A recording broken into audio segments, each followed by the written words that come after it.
جی ساتھیوں، انجمن سقراط کی طرف سے آپ سب کو سلام پہنچے۔ جیسا کہ آپ سب کو معلوم ہے کہ ہم نے سلسلہ فلسفہ ادب شروع کیا ہوا تھا، جو کہ پچھلے کوئی 2 ہفتوں سے نہیں ہو سکا، چند ایک نجی حالات کی وجہ سے۔ تو آج جو ہمارے ساتھ ہمارے استاد محترم بھنڈر صاحب موجود ہیں، تو کیسے ہیں سر آپ؟ میں ٹھیک ہوں، بالکل آپ سنائیے۔ ٹھیک ہے جی سر۔ تو سر وہ آج ہم نے انسائکلوپیڈیا آف فلوسافیکل سائنسز جو ہے ان پہ ہم تھوڑی بحث کریں گے، اس کا جو ایک سسٹم ہے۔ تو اس والے سے سر آپ سے بنیادی پہلے 2-3 سوالات ہیں، تاکہ ہم پھر اس کے جو پورا ماڈل ہے اس کو آپ پھر ہمیں بتائیں گے۔ تو پہلا سوال یہ کہ جو ان کی 3 کتابیں ہیں ہیگل کی، جیسے فینومنالوجی آف مائنڈ ہے، اس کے علاوہ باقی سائنس آف لاجک ہے، اور فلاسفی آف رائٹ ہے، اور جس پر ہم ابھی بات کریں گے۔ تو ان میں سے جو بنیادی فرق ہے وہ کیا ہے، یہ آپ بتا دیں تاکہ جو نئے دیکھنے والے۔ جو بنیادی بات ہے وہ فلوسافیکل جو سائنسز کا انسائکلوپیڈیا ہے، اس میں 3 کتابیں آتی ہیں، اور اس کی جو پہلی کتاب ہے وہ سائنس آف لاجک بھی اس کو لوگ بولتے ہیں، اور شارٹر لاجک بھی بولتے ہیں، اور انسائکلوپیڈیا بھی کہتے ہیں۔ اس کے علاوہ بھی ایک کتاب ہے جو کہ وہ بھی سائنس آف لاجک ہے، اس کو شارٹر لاجک کہتے ہیں، اس کو لارجر لاجک بھی کہتے ہیں۔ تو جو انسائکلوپیڈیا فلوسافیکل سائنسز ہے، اس میں جو لاجک آتا ہے وہ شارٹر لاجک کہلاتا ہے، لیکن دونوں کو ہم ایس ایل لکھ دیتے ہیں، ایس اور ایل، سائنس آف لاجک اور شارٹر لاجک۔ جو سائنس آف لاجک ہے اس کو ہم گریٹر لاجک بھی کہتے ہیں۔ تو یہ انسائکلوپیڈیا کی پہلی کتاب ہے، اور دوسری کتاب جو ہے وہ science of philosophy of nature ہے، اور تیسری کتاب جو ہے وہ فلاسفی آف اسپرٹ بھی اس کو کہتے ہیں، کئی ترجمہ کرتے ہیں والس وغیرہ، اور کئی لوگوں نے فلاسفی آف مائنڈ بھی ترجمہ کیا۔ تو یہ 3 ہے بنیادی طور پہ نا جو اس کی انسائکلوپیڈیا کی کتابیں ہیں، اور اس میں جو بنیادی ہے وہ لاجک ہے۔ اس کا یہ مطلب نہیں کہ یہ 3 جو کتابیں ہیں یہ تینوں کوئی الگ الگ چیز ہے، مطلب لاجک کے اندر دوسری دونوں کتابیں آ جاتی ہیں۔ مثلا لاجک کے اندر جو بینگ کا جو پہلی جو کتاب ہے بینگ کے حوالے سے، ڈاکٹرائن آف بینگ، اس میں وجود کی بحث آ جاتی ہے۔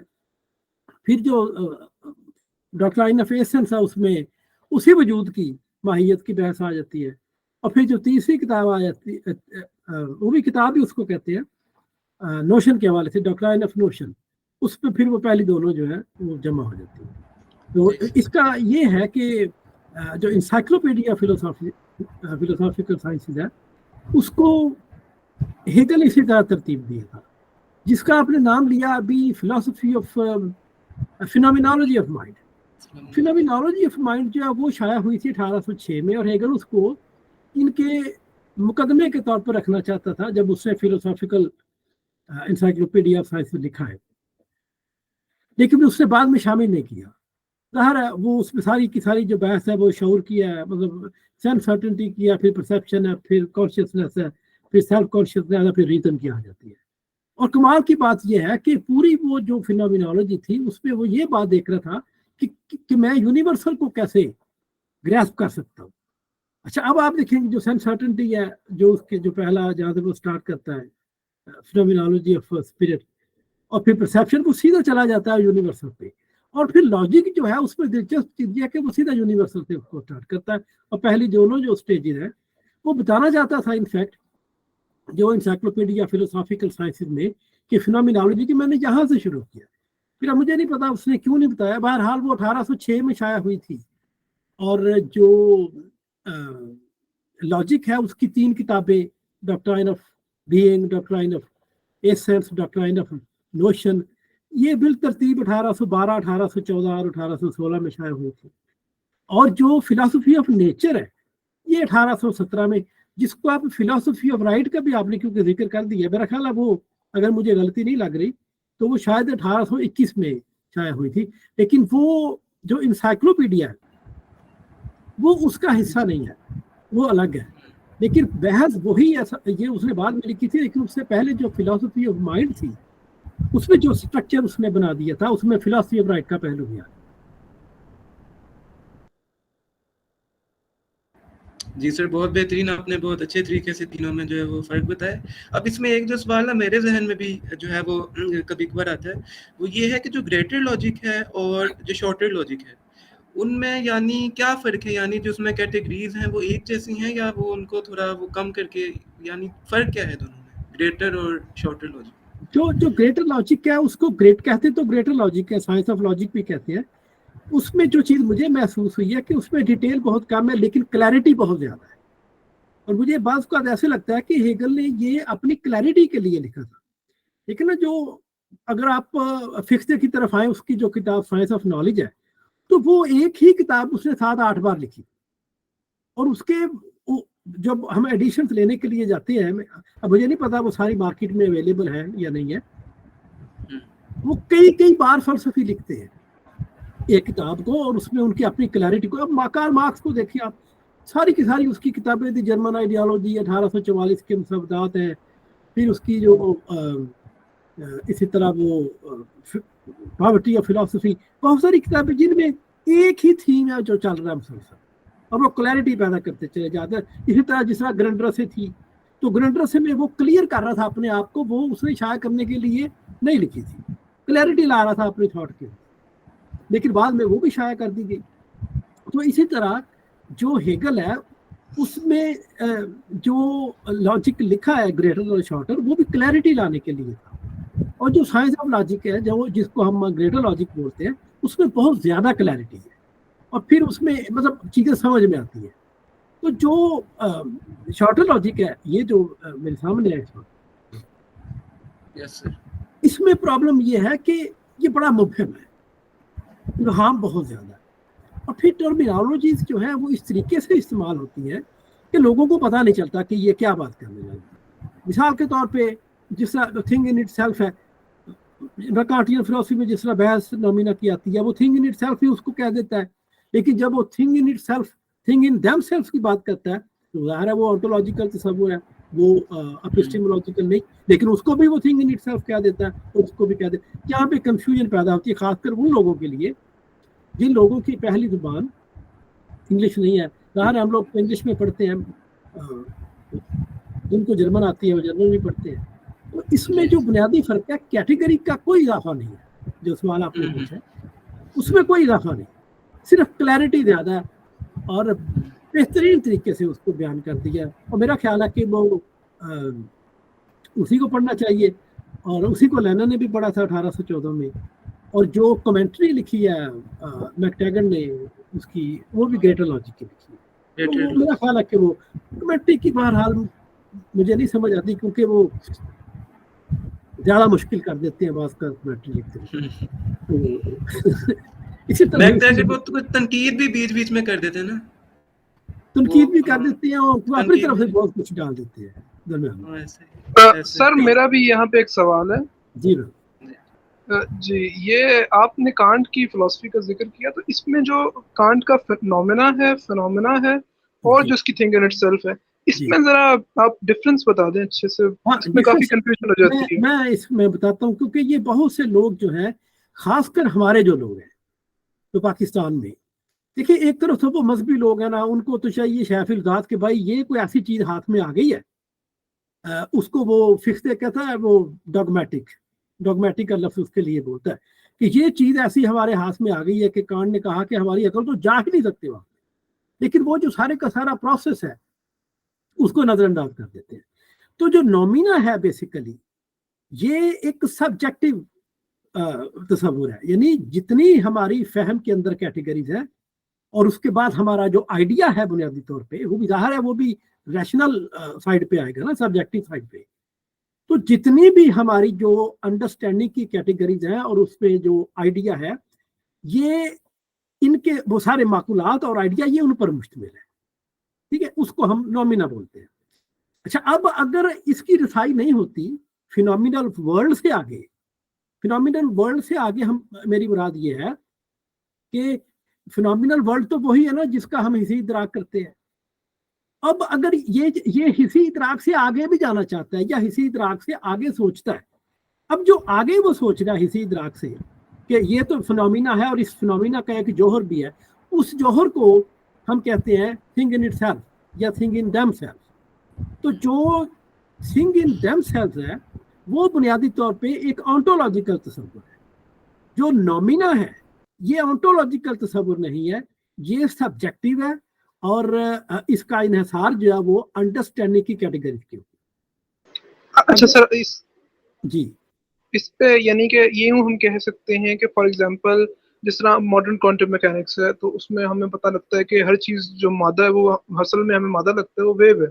تو یعنی کہ ہم یہ کہہ سکتے ہیں کانٹ یہ بات کر رہے ہیں کہ نومینا وہ ہے جو ہمیں سیب یعنی کہ ویسے نظر آ رہے ہیں، لیکن جو تھنگ اٹ سیلف وہ ہے کہ جو سیب یعنی کہ اپنی ذات میں اس طرح ویوز ہیں یا انرجی ہے، اس طرح یہ بات ہے. ہاں یہ ہے، لیکن کانٹ کے مطابق وہ نومینا اسی لیے بنتا ہے کیونکہ وہ خود کو جان نہیں سکتا. دیکھیں نا جو انرجی ہے اس کو تو ہم جان لیتے ہیں، سمجھ بھی لیتے ہیں، اگرچہ وہ ہمارے وہ سینس مطلب سینسوس جو ہمارا پرسیپشن ہے اس میں نہیں ہے، لیکن وہ اس کو ہم اپنے مائنڈ سے جان لیتے ہیں، اپنی اپروچ سے، اپنی ذہنی اپروچ سے.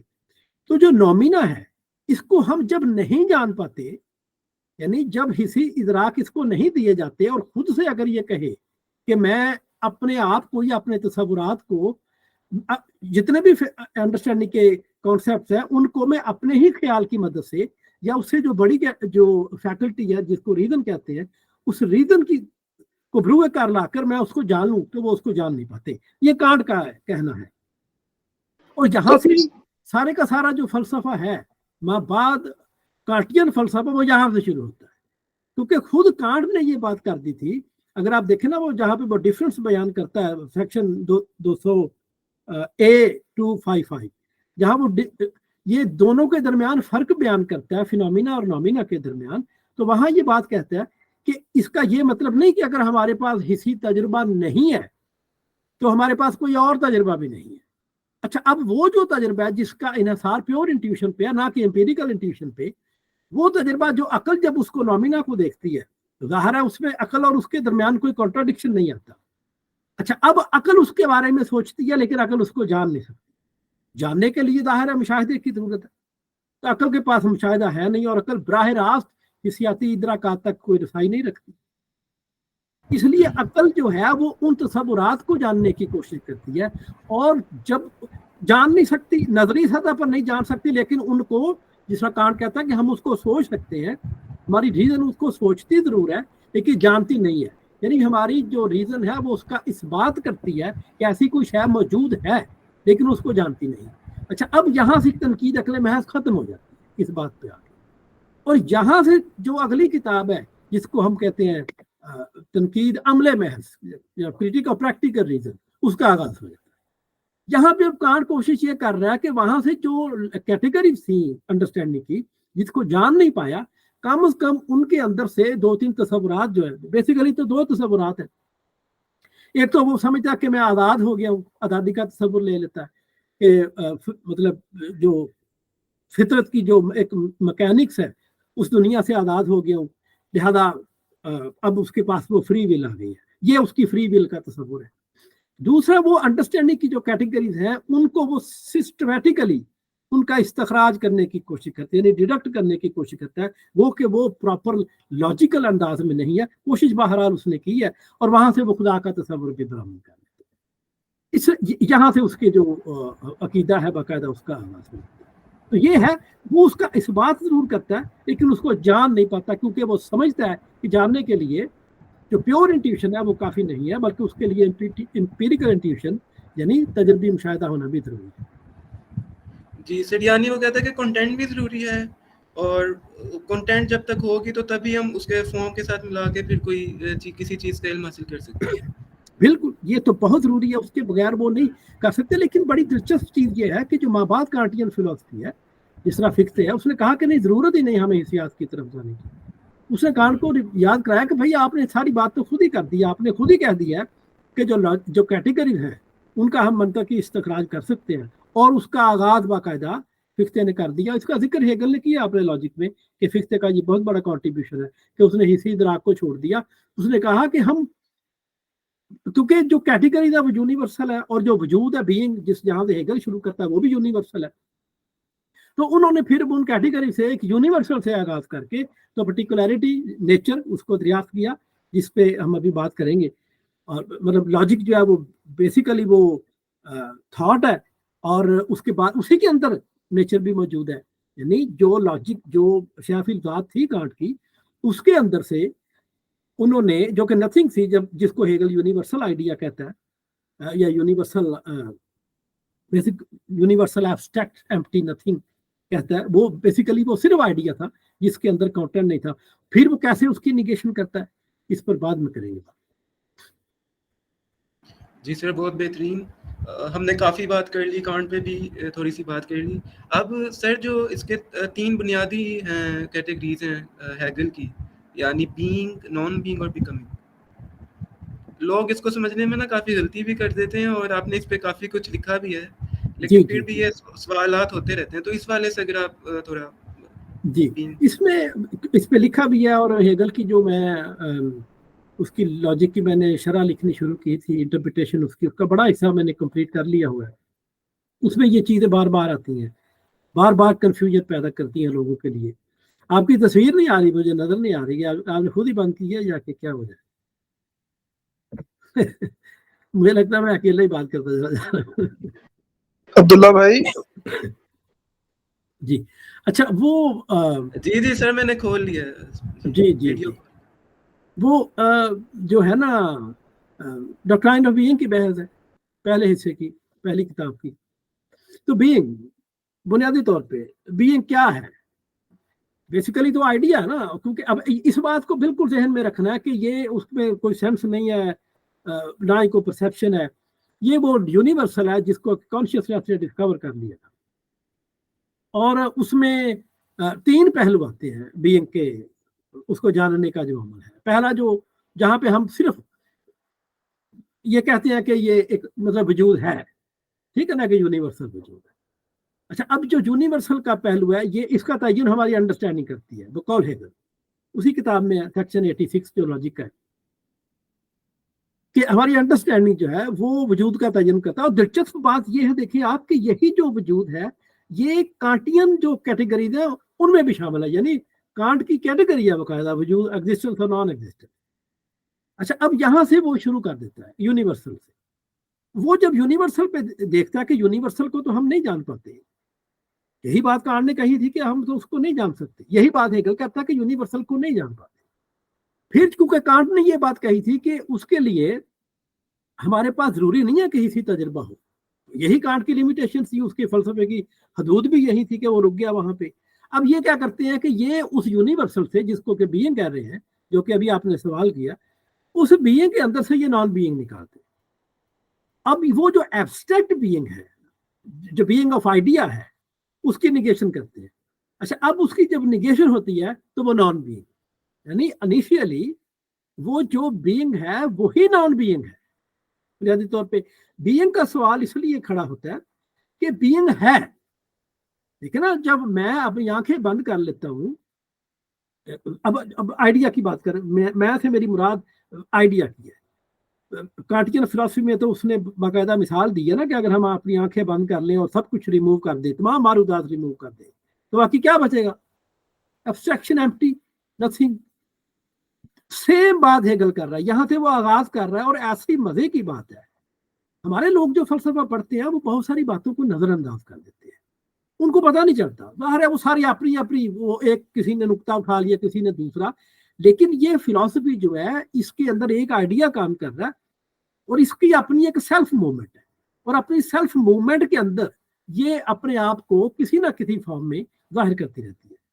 अच्छा, अब वो जो यूनिवर्सल बीइंग है वो बेसिकली वो एब्स्ट्रैक्ट है, एम्प्टी है, नथिंग है। हेगेलियन फिलॉसफी में वहां उसकी निगेशन होती है। अब जब उसकी निगेशन होती है तो वो निगेशन, वो उसको हेगल ने नेगेटिव रीजन कहा है। अब हमारे हाथ में एक तस्वुर आ गया नॉन बीइंग का भी, बीइंग था और फिर नॉन बीइंग का तस्वुर भी आ गया, बीइंग ऑफ आइडिया। उसने ये बता दिया कि भाई आइडिया जो है बुनियादी तौर पे ये कुछ नहीं है उस वक्त तक, जब तक इसको इसकी पर्टिकुलरिटी, या जब तक इसको इसके अंदर से इसके अपने इसकी निगेशन, ठीक है ना। निगेशन ये अपनी करता, बाहर से नहीं किसी की करता, बाहर तो निकल रहा है ना, अनफोल्ड कर रहा है ना खुद को। तो वहां पे वो नॉन बीइंग का तस्वुर जो है बता रहा हूं। अच्छा, अब वो जो नॉन बीइंग है या नॉट बीइंग है, या अगर हम इसको ए कहते हैं बीइंग को, और उसको नॉन बीइंग को हम नॉट ए कहते हैं, तो फिर नॉट ए जो है वो हेगल ने सेक्शन 244 इसी का एनसाइक्लोपीडिया लॉजिक का, वहां पे लिखा है। देखिए, ये पहला सेक्शन है 86 जो है, और वो आखिरी सेक्शन है, और वहां जाके हेगल कहता है आखिरी जो उसके 4 फिक्रे हैं, वो कहता है कि जहां से हमने शुरू किया था, जहां से बीइंग से, जिसको हमने नॉट बीइंग कहा था, वो नॉट बीइंग जो था वो नेचर था, और अब हम नेचर की तरफ आएंगे और अगली किताब खुल जाती है जिसको फिलॉसफी ऑफ नेचर, और फिर उसकी एसेंस और सारी उसकी जो माहियत है और उसका जौहर दरियाफ्त करने की कोशिश करते हैं। तो ये है not being is equal to not being.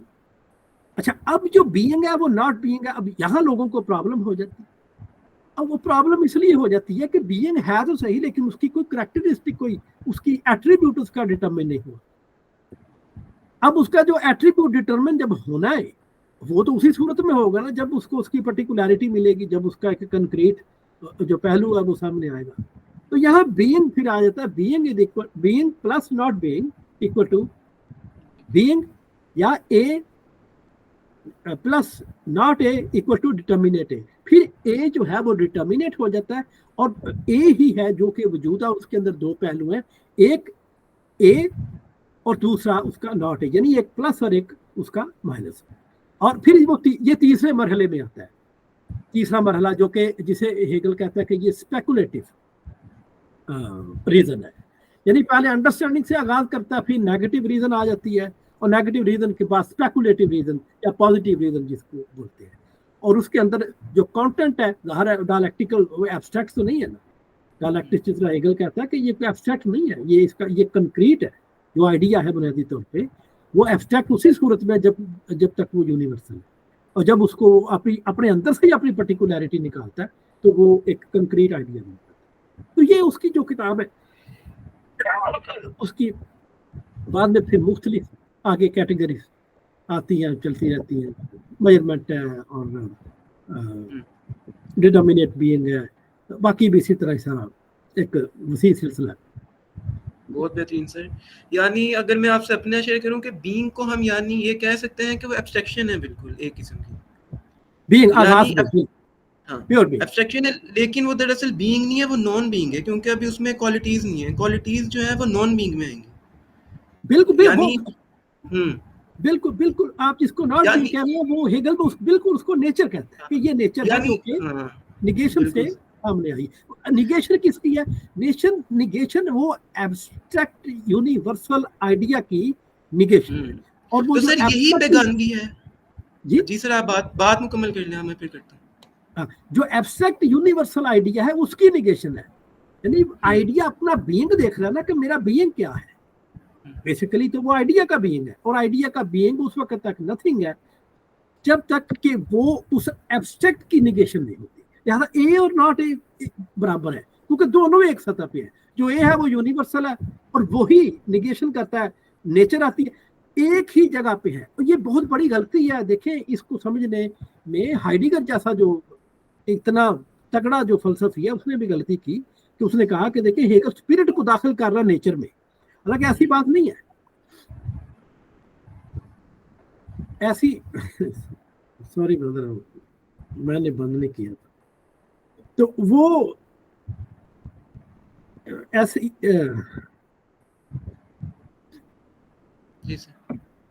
Heidegger का ये ख्याल था कि वो स्पिरिट को दाखिल करता है नेचर के अंदर। ये बिल्कुल गलत बात, क्योंकि मैंने हेगल को बड़ी तवज्जो से, और मैंने उसका लॉजिक तो खैर मेरा ख्याल है कोई 20-22 दफा उसकी एक सत्र पढ़ी है।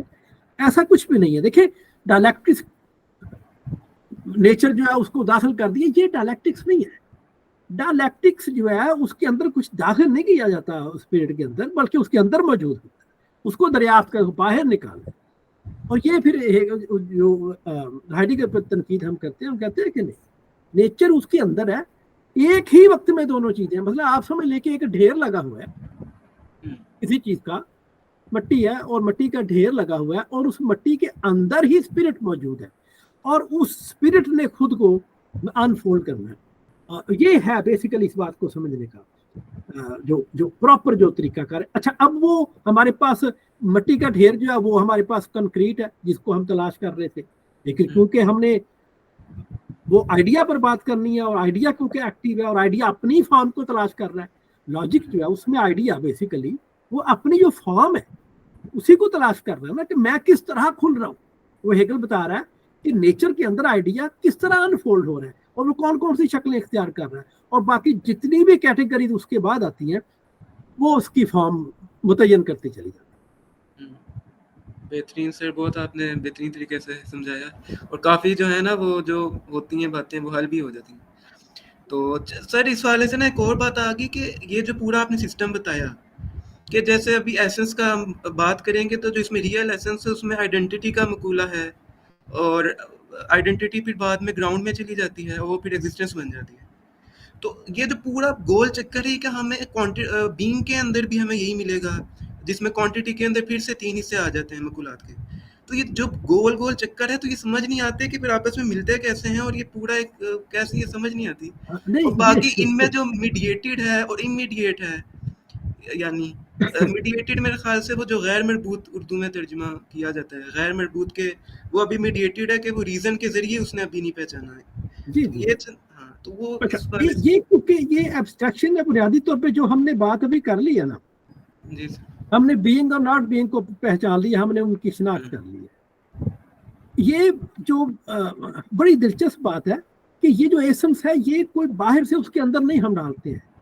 یہ بینگ اور ناٹ بینگ کا جو اشتراک ہوتا ہے جب یہ آمنے سامنے ہوتی ہے آئیڈیا اور مطلب اور جو کنکریٹ بینگ ہے, تو یہ ان دونوں کی ہی آپس میں ایک طرح سے آویزش ہے جس کو کہ ہم ایسنس کہتے ہیں. ہیگل نے ایک بڑے کمال کی بات یہ واضح کر دی تھی کہ یہ نہیں کہ چیزیں بعد میں آ رہی ہیں یا ہم باہر سے اس کے اندر ڈال رہے ہیں بینگ کے یا آئیڈیا کے اندر, یہ اس کے اندر موجود ہے. ہم صرف بیان کرنے کی غرض سے, دیکھیں اگر چیزیں بیان کرنے کی غرض سے ہم ظاہر کہیں سے تو شروع کریں گے. اگر میں بینگ سے شروع کرتا ہوں تو وہ آٹومیٹیکلی جب میں لاجک کو پڑھوں گا میں کہوں گا کہ بینگ کو شروع کر دیا, اور پھر جب میں دوسری کتاب پر ایسنس پہ جاؤں گا تو پھر میں کہوں گا کہ اچھا یہ بعد میں اس کو سمجھنا شروع کر دوں گا. لیکن اگر میں بینگ کو سامنے رکھ کر اس کو سمجھوں گا کہ یہ بینگ ہے جس کی ایسنس ہے, یہ ایسنس کو الگ سے نہیں آ گئی کوئی چیز, اسی کا ایسنس ہے, اور وہی بینگ اب اپنے آپ کو انفولڈ کرنے لگا. اور جب وہ خود کے اندر جاتا ہے تو اب دیکھیں نا, وہ ایسنس کے بارے میں ہیگل کہتا ہے کہ ایسنس باہر نہیں اندر ہے. تو جب وہ خود میں جاتا ہے اپنی ایسنس کو دریافت کرنے, تو وہ کہتا ہے کہ میں نتھنگ, اور نتھنگ سے نیگیشن ہوتی ہے, اور وہ جو اپیرنس ہے یعنی جو کائنات ہے وہ سامنے آ جاتی ہے. تو یہ ہے. آگے باقی ساری جو چیزیں ہیں وہ انہی کے گرد گردش کرتی ہیں. اچھا, اب یہ جو ایسنس ہے اس میں آئیڈینٹی اور ڈفرینس, تو جو ابتدا کی جو کیٹیگریز ہیں جن پر ابھی آپ نے بات بھی کی, اب ایبسٹریکشن کی تو کوئی آئیڈینٹی نہیں, ٹھیک ہے نا. جس طرح سرخ رنگ ہے, اگر دنیا میں ایک ہی رنگ ہو یا اندھیرا ہو, سفید نہ ہو, تو ظاہر ہے اس کی تو کوئی شناخت نہیں ہے.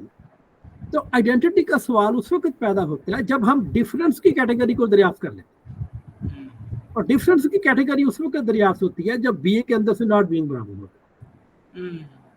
ٹھیک ہے, اب ہو سب کچھ بینگ کے اندر رہا ہے لیکن چلا جاتا ہے یہ ایسنس کے دوسری کتاب کے اندر. لیکن اگر آپ اس پہ غور کریں گے تو آپ کو پتا چلے گا کہ نہیں بھائی, یہ تو وہ سیکشن 86 سے یا 84 سے شروع ہو گیا پروسیس تھا. تو اس کو آپ نے ایسے پڑھنا ہے, یہ نہیں کہ ایسنس کوئی الگ سے کوئی چیز مطلب درمیان میں آ گئی ہے اسی کا. اچھا, اب اے ہے بینگ, اس کی تو کوئی شناخت نہیں ہے, لیکن جب ناٹ اے آتا تو اب دونوں میں ڈفرینس کریٹ ہو گیا اور دونوں کی ہی شناخت ہمارے سامنے آ گئی. اے اور ناٹ اے ڈفرینس بھی ہے, اور دونوں کے درمیان ان کی آئیڈینٹی بھی ہو گئی. اور دونوں, جب ہیگل کہتا ہے کہ اے اور ناٹ اے آئیڈینٹیکل ہے, وہ تو ہم نے پہلے ہی بتا دیا کہ کیونکہ دونوں ہی ابھی تک ان کی کریکٹرسٹک ڈٹرمن نہیں ہوئی ہیں, لیکن ہم نے دونوں کو ہم آمنے سامنے لے آئے.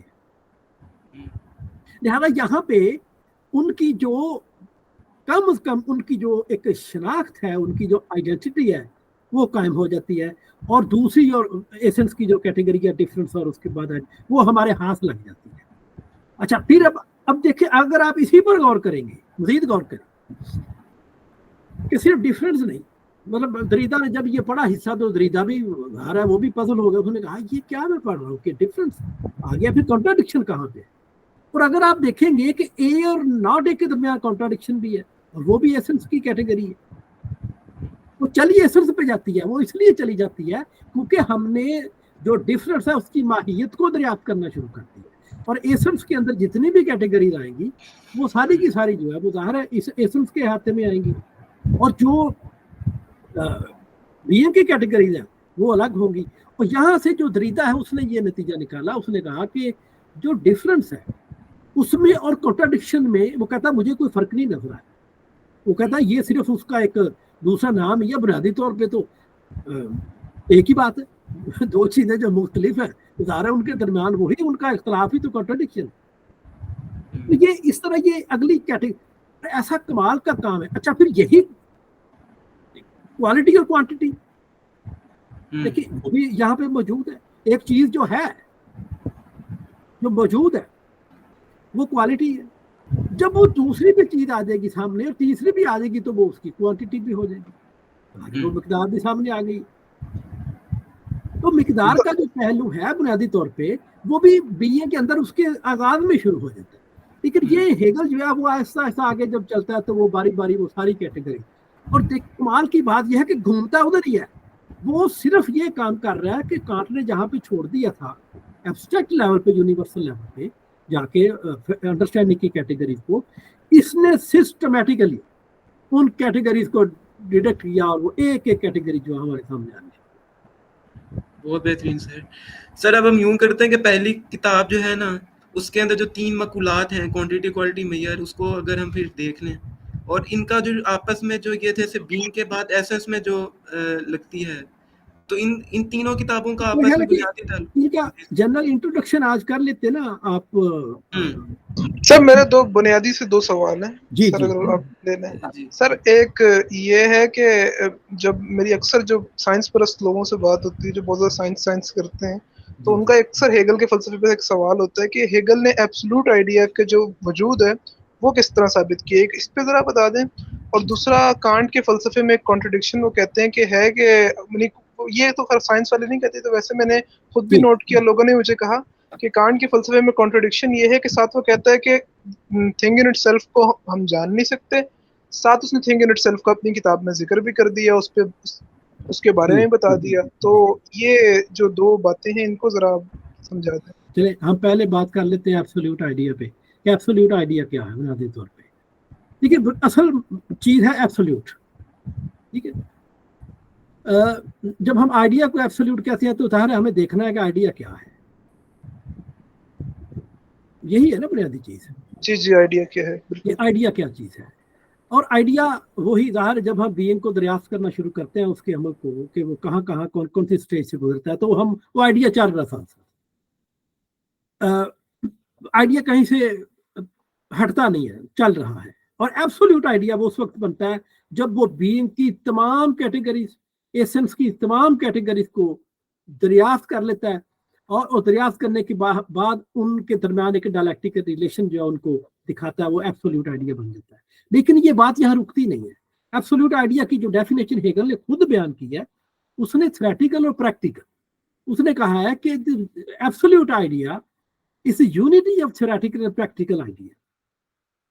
अच्छा, अब जो प्रैक्टिकल आइडिया है ये तो समाज के अंदर पाया जाता है, तारीख के अंदर तारीख का हिस्सा है, समाज का हिस्सा है। दूसरी तरफ थ्योरेटिकल आइडिया है। अब जो थ्योरेटिकल आइडिया है वो प्रैक्टिकल आइडिया के अंदर से उसकी मंतकी बुनतर की दरियाफ्त है, और जो थ्योरेटिकल आइडिया है उस आइडिया की अमली शक्ल, यानी उसी फॉर्म की अमली शक्ल जो है, यानी थ्योरेटिकल आइडिया को अगर लोग समझकर उसको ऑब्जेक्टिफाई करेंगे, वो अपने अमल के जरिए करेंगे समाज के अंदर। लिहाजा ये थ्योरेटिकल आइडिया और प्रैक्टिकल आइडिया दोनों के दरमियान जो डायलेक्टिकल रिलेशन और इनकी यूनिटी कायम होती है वो एब्सोल्यूट आइडिया है। ठीक है, ये असल में जो तीसरी किताब लॉजिक की जिस पर हमने अभी जाना था, ये उन्होंने जो सवाल किया ये उससे मुताल्लिक है। तो एब्सोल्यूट आइडिया बस आपने ये ध्यान में रखना है, और ये इतना कंप्लीट तस्वुर है कि बाद लोग इसको कार्ल मार्क्स से जोड़ देते हैं कि कार्ल मार्क्स ने प्रैक्टिकल एक्टिविटी का तस्वुर दे दिया। हम कहते हैं कि नहीं, वो लेनिन ने, देखिए लेनिन ने जब पढ़ा उसको ये फिक्रा पढ़ा एक्टिविटी के बारे में, तो लेनिन तो चौंक गया। उसने कहा कि ये तो हम समझते थे ये मार्क्स का ओरिजिनल तस्वुर है, ये तो हेगल का कॉन्सेप्ट है, प्रैक्टिकल जो आइडिया है वो। अच्छा, लोग जो जो थोड़ा घबरा जाते हैं वो प्रैक्टिकल आइडिया के लफ्ज़ से घबराते हैं कि वो आइडिया की बात करते हैं, हालांकि वो प्रैक्टिकल आइडिया को, प्रैक्टिस को रियलाइज करने के लिए, प्रैक्टिस को अमल में लाने के लिए, प्रैक्टिकल एक्टिविटी हमारी जो, उसकी जो अमली फेलियत है, उसको जो चीज गाइड कर रही है वो थ्योरेटिकल आइडिया, और वो थ्योरेटिकल आइडिया जो है वो प्रैक्टिस, और वो दोनों चीजें जब मिलती हैं एब्सोल्यूट आइडिया बन जाता है। दूसरी जो बात आपने की, ये बिल्कुल ये चीजें अब जब हम समझना शुरू करते हैं, ज़ाहिर है हमें तो 8-9 साल ये इन चीजों को समझने में लगे कि ये क्या बातें हैं सारी, कि इतनी पेचीदा चीजें हैं। अच्छा, अब जो आपने बात की है जो कांट के फलसफे में कॉन्ट्राडिक्शन है, बिल्कुल है, और ये कॉन्ट्राडिक्शन लोग भी देखते हैं, और हेगल ने भी देखा। हेगल की किताब जो वो एस्थेटिक्स पे, उसके 3 वॉल्यूम्स हैं, उसका एक बड़ा तवील इंट्रोडक्शन है, वालियात पे जो उसने लिखे है, उसमें उसने एक तवील इंट्रोडक्शन है, कोई 82 सफ़हात पर मुश्किल है। तो उसमें हेगल ने ये कहा है कि कांट के फलसफे में जो कॉन्ट्राडिक्शन पाया जाता था फिनोमिनल और नॉमिनल के दरमियान, फिनोमिनल और मतलब आप थिंग इन इटसेल्फ एक तरफ कह रहे हैं, और दूसरी तरफ आपने नॉमिनल सब्जेक्टिव साइड पे कह दी है, और दोनों चीजों को। अब कॉन्ट्राडिक्शन क्या है कि जो नॉमिनल, जो थिंग इन इटसेल्फ है, जो कि एक ऑन्टोलॉजिकल तस्वुर है, और फिनोमिना है, वो उसके साथ उसकी रेकंसिलिएशन नहीं हो, यानी उनके दोनों के दरमियान कॉन्ट्राडिक्शन बरकरार है। और जो नॉमिनल है, जो कि एपिस्टेमोलॉजिकल और सब्जेक्टिव तस्वुर है, उसका और ऑन्टोलॉजिकल थिंग इन इटसेल्फ, उनके दरमियान भी कॉन्ट्राडिक्शन बरकरार है, वो वहां पे है, वो वहां पे है। अच्छा, अब हेगल कहता है कि कांट ने इसका जो हल है वो सब्जेक्टिवली पेश कर दिया है। वो कहता है कि कांट जो है वो कांट रिजॉल्व्स द कॉन्ट्राडिक्शन और सब्जेक्टिवली उसको वो रिजॉल्व करता है। अब सब्जेक्टिवली जो करता है वो, जिसका हमने आगाज में भी जिक्र किया, वो क्रिटिक ऑफ प्रैक्टिकल रीजन में करता है कि, और ये कमाल की बात है कि कार्ल मार्क्स जब थीसिस अपना लिखता है कि जो खाली बहस करनी है और खाली बहस पे जो कॉन्ट्राडिक्शन सामने आते हैं, ये सिर्फ वो स्कॉलेस्टिकली, यानी ये थ्योरेटिकली हम इनको रिजॉल्व नहीं करना, हमने इनको प्रैक्टिकली करना। और कांट का ये कमाल था, जहां से फिर आगे फिरते चला प्रैक्टिकली, लेकिन प्रैक्टिस का सारा जो फलसफा वो कांट से चलता है और मार्क्स पे आके खत्म होता है। तो फिर वो प्रैक्टिकली उसको खत्म करने की कोशिश करता है, और वो लिखता है कि जो थ्योरेटिकल रीजन जो है वो सबऑर्डिनेट है प्रैक्टिकल रीजन के। वो कुछ कॉन्ट्राडिक्शन, ये बिल्कुल आपने बात ही की, कांट के फलसफे में वो मौजूद था, लेकिन अब ज़ाहिर है कांट के फलसफे में जो थ्योरेटिकल कॉन्ट्राडिक्शन है वो प्रैक्टिकल में आके रिजॉल्व हो जाता है। लेकिन हेगल और फिक्से के हाँ, वो थ्योरेटिकल के अंदर ही जो प्रैक्टिस, यानी जो थ्योरेटिकल आइडिया, प्रैक्टिकल आइडिया, वो थ्योरी ऑफ नॉलेज के अंदर रिजॉल्व हो जाता है। कांट वो काम नहीं कर पाया, कांट ने उसको उसी तरह अधूरा छोड़ दिया, और ज़ाहिर है फिर ये चीज़ें चली आगे और आगे बढ़ती चलेंगी।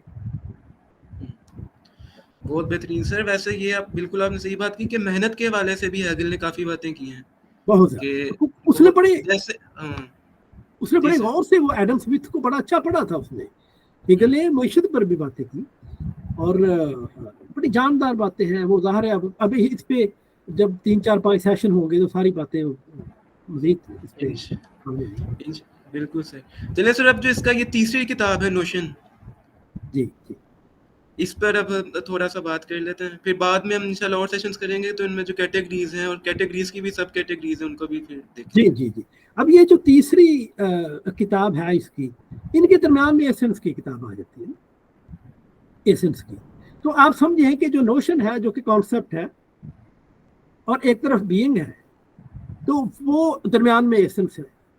अब एसेंस जो है उसको बीइंग के साथ जोड़ना है, मतलब कॉन्सेप्ट जो आइडिया, या ये समझे कि जो आइडिया है और जो बीइंग है, इन दोनों के दरमियान जो यूनिटी कायम होगी, यानी तीसरी किताब और पहली किताब के दरमियान जो यूनिटी कायम होगी नोशन की और बीइंग की, वो उस वक्त तक कायम नहीं हो सकती जब तक दरमियान वाली किताब को हम नहीं पढ़ते, जिसको कि हमने एसेंस कहा है।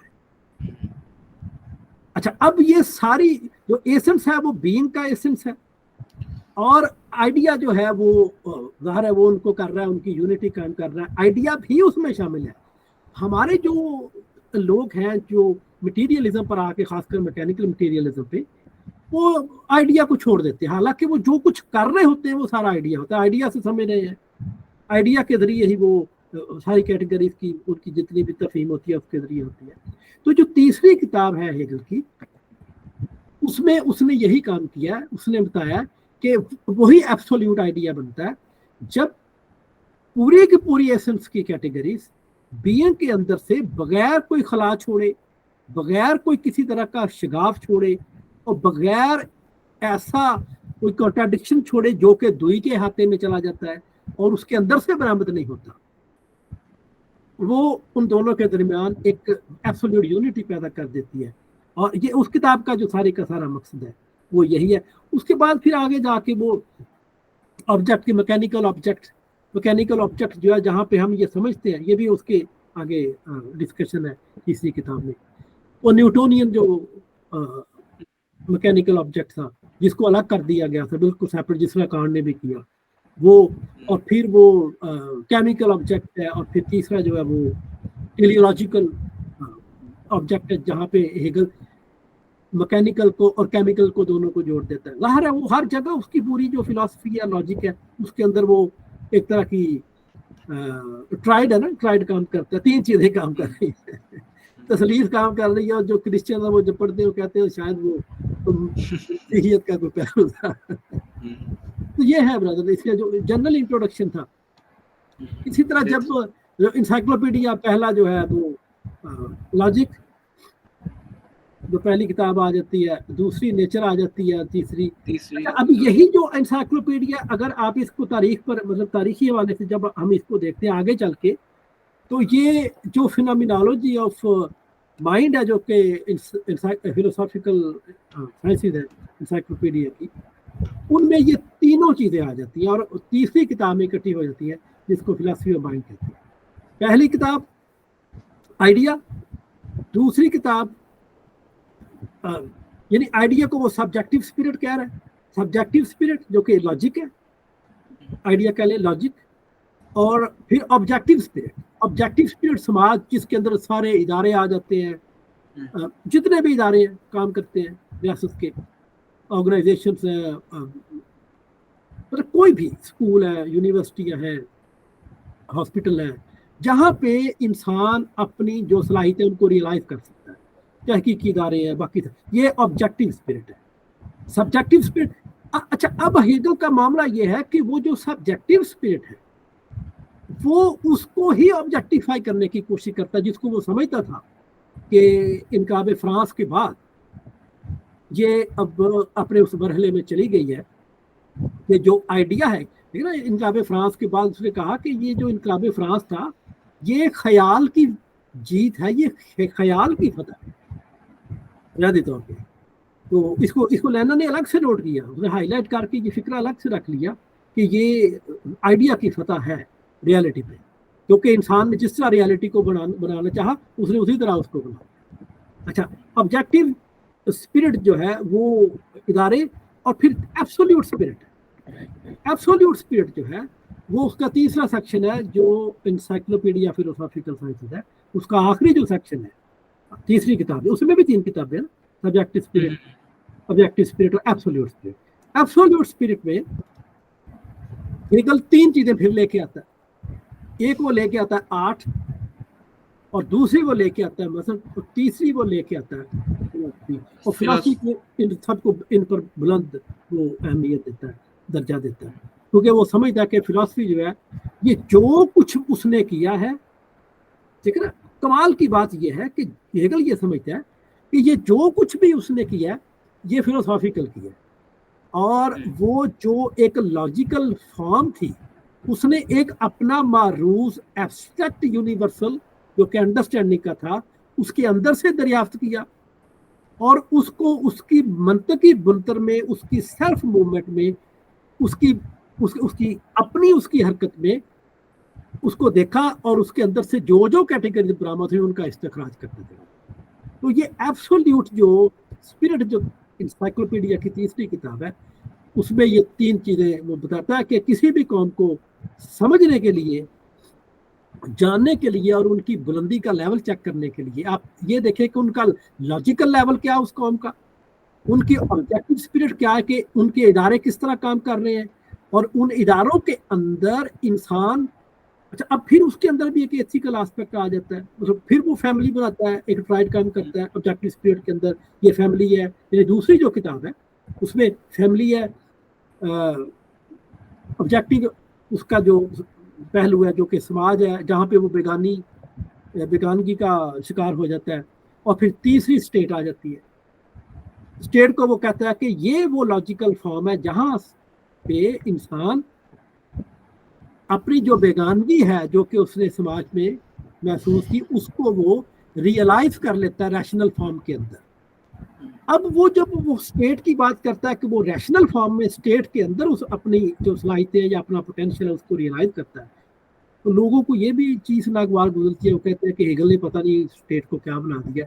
और आजकल तो ये सूरत हाल है कि मार्क्सिस्ट खुद भी कहते हैं कि भाई आप लिबरल इकोनॉमी जो है उसको छोड़े, न्यू लिबरलिज्म को, कि मल्टी जो नेशनल कंपनी है आप सारा इख्तियार उनको दे रहे हैं, तो आपको स्टेट को एक्टिव होना चाहिए, स्टेट मजबूत होनी चाहिए।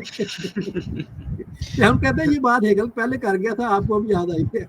और यही तनकीद है जो न्यू लिबरल्स करते हैं हेगल पे, कि वो खाम खाई स्टेट को दरमियान में ले आता है।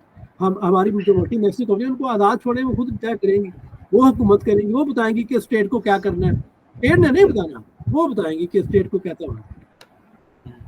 सर जो है आपको नहीं लगता हेगल स्टेट को इंडिविजुअल पे अहमियत देकर ज्यादती करता है? इंडिविजुअल ही स्टेट बनाते हैं, ना कि स्टेट का वो इंडिविजुअल पे राइट होता है, बल्कि इंडिविजुअल के स्टेट्स पे राइट होता है, स्टेट ये पे राइट बड़ी अच्छी आपने बात की, और मैं आपको अपनी ज़ाहिर अंडरस्टैंडिंग बताऊंगा, लोग इस हवाले से मुख्तलिफ बात करेंगे। मेरे ख्याल में हेगल, देखें हमने जो सारी बात अभी तक की है हमने डायलेक्टिकली की, ठीक है जी जी बिल्कुल। और ज़ाहिर है जो इंडिविजुअल है वो सिविल सोसाइटी के अंदर है। हेगल ने सिविल सोसाइटी और स्टेट के दरमियान एक डायलेक्टिक का रिलेशन बनाया। उसमें डायलेक्टिक का रिलेशन में आप देखें कि उसकी बुनियाद क्या है, डायलेक्टिक्स की बुनियाद क्या है? डायलेक्टिक्स की बुनियाद निगेशन पे है।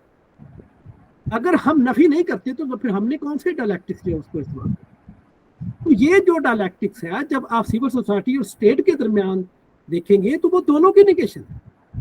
यानी आप स्टेट जो है वो सिविल सोसाइटी के हवाले से जिम्मेदार है, सिविल सोसाइटी जो है उसके अपने कुछ फ़राइज़ हैं, और दोनों के दरमियान लॉजिकल एक डायलेक्टिक का रिलेशन है। और हम ये देखेंगे कि क्या लॉजिकल आइडिया जो है, जो कि बेसिकली डायलेक्टिकल आइडिया है, वो सिविल सोसाइटी और स्टेट के दरमियान कैसे काम कर रहा है। अगर वो सही काम कर रहा है तो हम कहेंगे कि ये हेगेलियन कॉन्सेप्ट ऑफ स्टेट है। अगर वो सही काम नहीं कर रहा तो फिर हम कहेंगे वो पाकिस्तानी स्टेट है। अच्छा सर, मेरा सवाल एक और ये है कि यानी कि ये कहा जाता है कि जो हिटलर और मोसोलिनी की डिक्टेटरशिप्स थी वो भी हेगलियन आइडिया के जो है स्टेट के इंडिविजुअल पे कोई खास किस्म के राइट्स हैं इनसे इंस्पायर्ड थी। तो इस पे आप क्या कहते हैं कि क्या वाकई केस में कुछ है? इस तरह की तनकीद है, बहुत से लोगों ने की है, कार्ल पॉपर भी उसमें एक नुमाइंदा है। मेरा ख्याल है कि ये ठीक नहीं है। उसके बड़े लोगों ने जवाब भी दे दिया हुआ है। एक किताब है वो हेगल पे, हेगल मिथ्स एंड लीजेंड्स, तो उसमें एक एक बात का जवाब दे दिया गया बड़े अच्छे तरीके से कि ये बिल्कुल गलत चीज़ें हैं। देखिए, आप किसी की जो इल्मियात है या उसकी जो थ्योरी ऑफ नॉलेज है, आप उससे क्या मतलब लेते हैं और आप उसको कहाँ पे अप्लाई करते, तो आपने करना है। इन्होंने जिस तरह डार्विन की जो थ्योरी थी उसको इन्होंने सोशल डार्विनिज्म में बदल दिया। तो अगर आप तो उसको समझते हैं कि डार्विन उसका जिम्मेदार था, वो तो बेचारा शरीफ आदमी था। उसने तो इत्तका का तस्वुर पेश किया, उसको क्या पता कि मेरे मरने के बाद सोशल डार्विनिज्म में कुछ आ जाएगा। वो इंटरप्रिटेशन की बात आ जाती है ना कि वो हर्बर्ट स्पेंसर ने लगाया था शायद, ये हर्बर्ट स्पेंसर नाम था उसका। बाकी भी कई लगे रहे और आज तक लोग लगे हुए हैं। तो ये अब हेगल तो खैर जिम्मेदार नहीं है ना। ये देखिए, हेगल का बुनियादी तौर उसका कॉन्सेप्ट क्या है लॉजिक में, जिसकी तीसरी किताब है डॉक्ट्राइन ऑफ नोशन में, वो बड़े कमाल से जब इन्होंने कहा ना कि हेगल कहता है कि ये स्टेट है और स्टेट जो है वो बड़ा कंट्रोवर्शियल, आपने सुना होगा वो लॉजिक के पहले शुरू में हेगल ने उसको डिस्कस किया है। तो रैशनल इज रियल और रियल इज रैशनल, जो अकली है वो हकीकी है, जो हकीकी अकली है। अच्छा, अब इनको पता ही नहीं था कि ये हेगल का जो कॉन्सेप्ट है ये क्या चीज़ है, हकीकी क्या। मैंने इस पे कई बार लिखा और बताया कि भाई असल मामला ये है कि किसी चीज़ का होना उसका हकीकी होना नहीं होता, हकीकी का कुछ और तस्वीर। मिसालें भी दी, उसकी जो बेस्ट मिसाल दी थी, देखिए पाकिस्तान में जमहूरियत है, तो क्या हम कहते हैं कि ये हकीकी जमहूरियत है? नहीं। आसान सर ये वैसा तो नहीं कि जिस तरह रस्तू मिसाल देते हैं अनमूव्ड मूवर की और कहते हैं कि जो है अनमूव्ड मूवर एग्जिस्टेंट तो नहीं है लेकिन जो है वो रियल है, यानी कि क्योंकि वो एब्सोल्यूट फॉर्म है, ये ऐसी बात है? नहीं, उससे थोड़ा मुख्तलिफ है, बल्कि आप उसको कह सकते हैं कि जो अफलातून का आप ला सकते हैं, लेकिन वहां तो खैर फिर फातमी वो दुई आ जाएगी और वो एक बिल्कुल अलग चीज बन जाएगी। लेकिन मैं जो थोड़ी सी बात वाज़ेह करना चाह रहा था वो ये थी कि देखिए मेरे फर्ज करें 5 दोस्त हैं, हेगल के कॉन्सेप्ट को क्लियर करने के लिए, कि जो लोग कहते हैं कि हेगल ने स्टेट की हमायत की थी, कि 5 अगर मेरे दोस्त हैं, मैं कहता ए है, बी है, सी है, मैं कहता हूँ ये ए है या नहीं, या मेरा अच्छा दोस्त नहीं है, ये बी नहीं नहीं नहीं ये नहीं ठीक, सी नहीं इसकी में फलां नक्स है, डी नहीं इसमें ये प्रॉब्लम है। अच्छा, अब मैं सब दोस्तों को रिजेक्ट करता जा रहा हूँ। किस बुनियाद पर मैं रिजेक्ट कर रहा हूँ? अपने दोस्ती के कॉन्सेप्ट की बुनियाद पर। अब देखिए मैं हकीकत दोस्त के अंदर नहीं देख रहा, मैं हकीकत को अपने कॉन्सेप्ट में देख रहा हूँ कि नहीं ये दोस्ती के मयार पर पूरा नहीं हो। तो यही जो कॉन्सेप्ट है, हेगल ने कहा कि जो सच्चाई है बुनियादी तौर पे वही है जो लॉजिकल कॉन्सेप्ट के करीब है। कि जब लोग कहते हैं कि हेगल ने कहा कि ये स्टेट है, ये है और हकीकी है, और ये इतनी बड़ी गलतफहमी है। आप देखिए पूरी की पूरी जो मगरबी फलसफे की रिवायत है उसमें कोई एक बंदा नहीं है इसमें शामिल, सैकड़ों लोग हैं जो इस चीज को नहीं समझ पाए कि हेगल ने क्या कहा और उस पर बेजा तनकीद करते रहे। और ये हालांकि एक मामूली, देखिए कोई भी स्टेट हो सकती है, हम ये तो नहीं कि स्टेट में फिर हेगल को इतना कुछ करने का फायदा क्या था। हेगल ने कहा था डॉक्ट्राइन ऑफ नोशन के आखिर में कि रियलिटी से मुराद ये नहीं कि जो है, बल्कि रियलिटी का मतलब है ऑट टू बी, होनी चाहिए, ऐसे ही होनी चाहिए। और वो जो होनी चाहिए वो भी वहां पे रुकती नहीं है, क्योंकि जो लॉजिकल आइडिया वो तो मुसलसल मूवमेंट में उसके कॉन्ट्राडिक्शन आते रहते हैं, अब उनको रिजॉल्व उनकी तहरीर होती रहती है और चीजें आगे चलती रहती हैं। तो इसको समझना बड़ा जरूरी है। बेहतरीन सर यहाँ पे ना वो एक सवाल आ गया छोटा सा कि जब ये सब्जेक्टिव कॉन्सेप्ट जो है वो एक आम आदमी है, लेकिन वो मेहनत के जरिए ही अपनी जो ऑब्जेक्टिव है, यानी जो जितने भी माशरे हैं ऑब्जेक्टिव स्पिरिट है उसकी तश्कील करेगा। तो यहाँ पे वो फिर मार्क्स वाली बात नहीं आ जाती बिल्कुल, यानी तो इसमें हेगल और मार्क्स के दरमियान फिर यहाँ फर्क कैसे करेंगे? देखिए ये हेगल उसको नजरअंदाज नहीं करता। जब हम प्रैक्टिकल एक्टिविटी की बात करते हैं तो वो भी प्रैक्टिस का हिस्सा है, जिसको आप कह रहे हैं ना, जो मेहनत करेगा, जो प्रैक्टिकल काम करेगा। और हम जब कहेंगे कि वो यूनिटी ऑफ थ्योरेटिकल और प्रैक्टिकल, तो उसके अंदर हम उसको ले आएंगे, लाजमी तौर पे ले आएंगे। इस पे एक बाब लिखा हुआ है जॉर्ज लुकास का, तो आप जानते होंगे यकीनन। जी सर जी, उसमें एक बाब लिखा है अपनी किताब हिस्ट्री एंड क्लास कॉन्शियसनेस में, और उसमें ये बहस मौजूद है कि जो लेबर है, टेलियोलॉजी ऑफ लेबर के उन्वान से है, टेलियोलॉजी ऑफ लेबर के जो लेबर है, लेबर के जरिए समाज के अंदर जो एक तो हमारी जो डेली काम होते हैं और उसपे जो इदारों के अंदर होते हैं, प्रोडक्शन होती है। तो हेगल ने ये कहीं नहीं कहा कि प्रैक्टिकल एक्टिविटी से उसने किसी प्रैक्टिकल जो एक्टिविटी है उसको किसी खास चीज तक महदूद नहीं किया, उसने होल प्रैक्टिकल एक्टिविटी, क्योंकि उसकी सबसे जो बड़ी और बुनियादी चीज उसके फलसफे की है, उसने कहा द ट्रूथ इज होल। अब आप अगर कहें कि नहीं उस होल से मैं फलां चीज को बाहर निकाल दूं, फिर वो होल नहीं रहता। आपको पूरे समाज के अंदर हर वो प्रैक्टिकल एक्टिविटी और थ्योरेटिकल एक्टिविटी उनकी यूनिटी कायम करके आपने देखना है कि ये लॉजिकल आइडिया यहाँ पे किस जगह पर स्टैंड करता है। तो ये बात हेगल छेड़ चुका हुआ था, हेगल इस पे बात कर चुका हुआ था। और जो हाँ मार्क्स ने, देखिए मार्क्स का काम फिलॉसफी में तो कुछ नहीं, इकोनॉमिक्स में बहरहाल है बहुत बड़ा है और बाहर सारी दुनिया जानती है। जी सर, बेहतरीन सर। तो अच्छा, एक और मेरा सवाल था कि जब हम कहते हैं कि एब्सोल्यूट आइडिया की जो बेगानगी है, तो वो जब हम बीइंग से नॉन बीइंग की तरफ जाते हैं तो दरअसल उसकी बेगानगी का प्रोसेस होता है कि वो अपने मध्य मुकाबिल नेचर को पैदा कर देती है। हाँ, नेचर जो है बिल्कुल, वो नेचर जो है वो, ये बड़ा आपने सवाल पकड़ लिया है। और बिल्कुल जो फिलॉसफी ऑफ माइंड में जो ऑब्जेक्टिव साइड आती है, जिसको हमने अभी ऑब्जेक्टिव स्पिरिट कहा है, वो नेचर तारीख का जब हिस्सा बनती है तो वो उस ऑब्जेक्टिव फॉर्म में आ जाती है। और वो जो ऑब्जेक्टिव साइड है उसके अंदर फिर एक ट्राइड बनता है ना, जिसके हमने अभी बात की थी।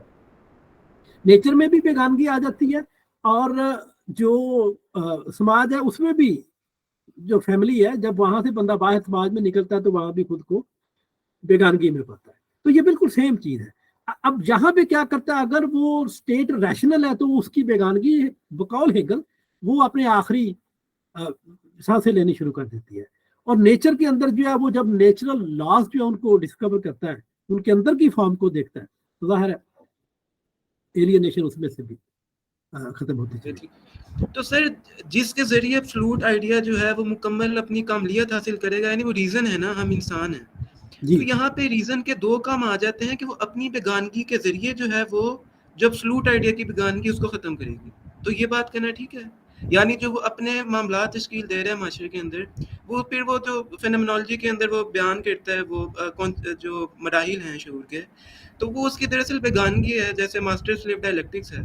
तो उसके नतीजे में शऊर के जो रीज़न है दो काम है, एक बेगानगी और अपनी बेगानगी, और उसके ज़रिए जो है वो जो है अपनी कामलियत हासिल करना, और अपनी कामलियत जो है वो एब्सोल्यूट आइडिया की कामलियत है।